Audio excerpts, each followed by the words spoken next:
ముందుకెళ్ళిపోండి బాగా.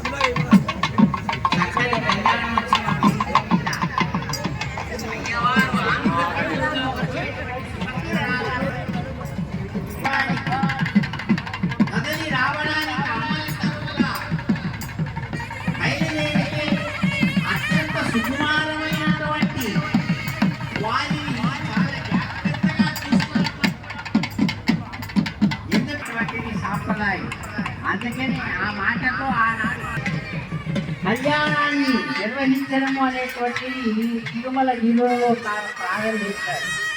అక్కడి నుంచి సాగి వచ్చినటువంటి సంప్రదాయం అనేక కారణాల వల్ల అనేక సమయాలలో చక్కగా కళ్యాణ విశేషాన్ని నిర్వహించి ఆ కళ్యాణ శాంతుని యొక్క వాళ్ళను విశేషంగా అంటారు. ఎప్పుడు చూసినా వారు చిన్న వయస్సులో పెళ్లిగాల్సిన వయస్సులోనే ఉంటారట. ఆ కారణంతో వారికి విశేషంగా కాములు అంటారు. వారికి తీసుకొచ్చేటువంటి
కైలాసానికి వెళ్ళి విచ్చేసినటువంటి స్వామికి మనం నమస్కరిద్దాం.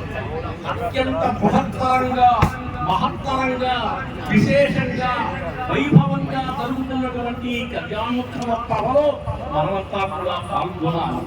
సాక్షాత్ తిరుమల శ్రీ వెంకటేశ్వరుని యొక్క అంశ అటువంటి మహాక్షేత్రం నుంచి కూడా స్వామి ఈ రోజున ఇక్కడికి విచ్చేసి కళ్యాణ మహోత్సవాన్ని జరుపుకోబోతున్నాడు కాబట్టి తప్పకుండా ఈ కళ్యాణంలో పాల్గొనాలి. ఎందుకంటే కళ్యాణం లోక కళ్యాణ హేతవే, భగవత్ కళ్యాణం లోక కళ్యాణం, మానవ కళ్యాణం వంశాభివృద్ధి కోసం. భగవత్ కళ్యాణం లోక కళ్యాణం నిత్యోత్సవ, పక్షోత్సవ, మాసోత్సవ, సంవత్సరోత్సవ, బ్రహ్మోత్సవాది మననాత్తు పుణ్యవర్ధనం.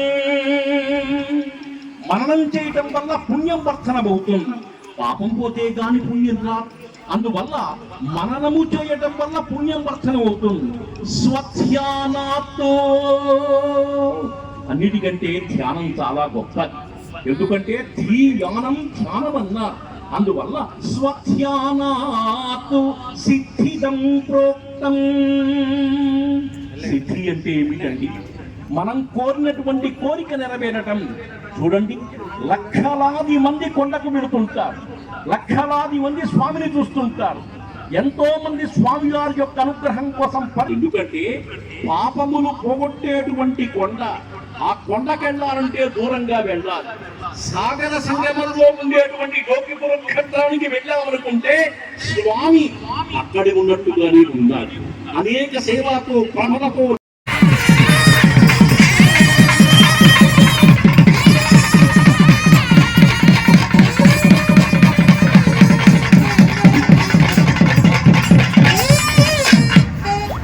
వినా వెంకటేశం ననాదు ననాద, సదా వెంకటేశం స్మరామి స్మరామి. హరే వెంకటేశం ప్రసీద ప్రసీద, ప్రియం వెంకటేశం ప్రయచ్చ ప్రయచ్చ. మంగళ వాయిద్య స్వరాల నడుమ వేద మంత్ర